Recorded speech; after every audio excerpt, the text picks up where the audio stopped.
there YouTube, it's Kurt here, and today I want to talk about playing with emotion. Now, playing with emotion is something people on the internet tend to complain about or say there's not enough of, but there's some myths that I want to tackle, and I want to give some tips about how to actually play with emotion and what some actual techniques are that will help you express yourself. Now, the first thing I want to say about this is that playing with emotion doesn't really necessarily involve one technique. It involves playing a lot of techniques and incorporating them and getting them to express how you're feeling. And some people don't do that. Some people are very mechanical guitar players, and that is just okay. And my cat's in the way right now. But yeah, if you're not incorporating every style into your play, you're not taking full advantage of playing with your full spirit, I guess. So that leads us to number one. Number one, play with speed at the right moments. Alright, so people think you can't play with speed and also be a very emotional player, and that's a very popular myth on the internet. You can play with a lot of speed and still have very emotional music. It's all about when you incorporate that into your playing. So if players transition from playing fast very slowly, that can be very indicative of how emotional you are and how your emotions are changing and how your experience is changing. So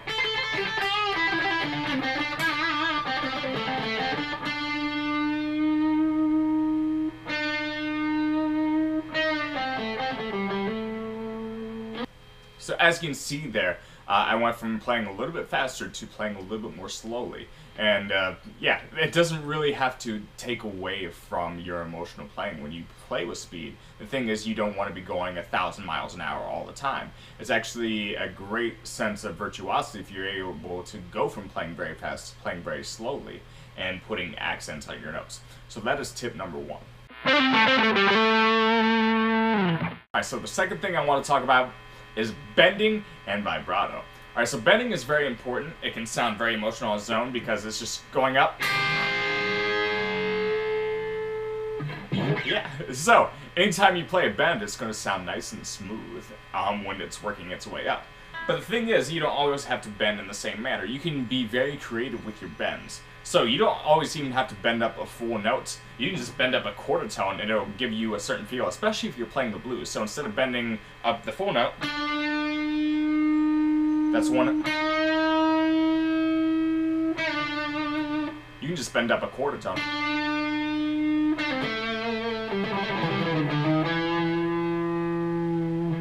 And it does make it sound a little bit more sad. So you don't always have to bend the same way. A lot of times what I'll do is that if you bend upwards, you can actually go the other direction with your bend, and it'll create a very unique sound.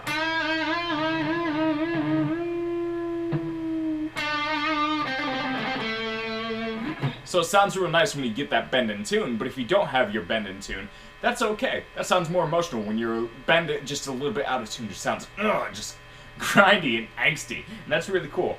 All right, so now I want to address the vibrato. So vibrato always sounds nice. Puts a lot of emotion into whatever note you're playing. So dry note, vibrato note. And again, there's more than one way to play vibrato. There's a million ways to play vibrato, but you can do the bendy vibrato. You can do the shake vibrato. You do a soft vibrato. Very soft, very subtle. But you can do a very aggressive one where you're picking very hard. So, that's my second point.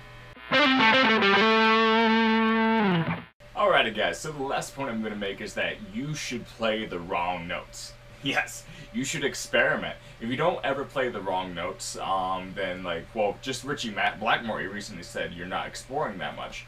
And there was some controversy over there, but blah blah blah. We won't get into that. But that can make all the difference if you do it at the right time. So I'm in a blues A scale right now.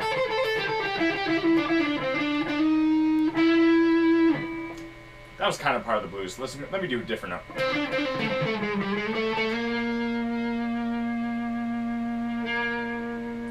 So yeah, as you can see there, I just threw in an A sharp. And that's not normally part of your A blues scale. But if you just throw it in there at a random time, when I threw that in there, kind of gave a mysterious feel to that scale right there. So yes, you should definitely play around with playing the wrong notes. So if you don't ever screw up, you're not exploring that much, and that's an important thing to understand.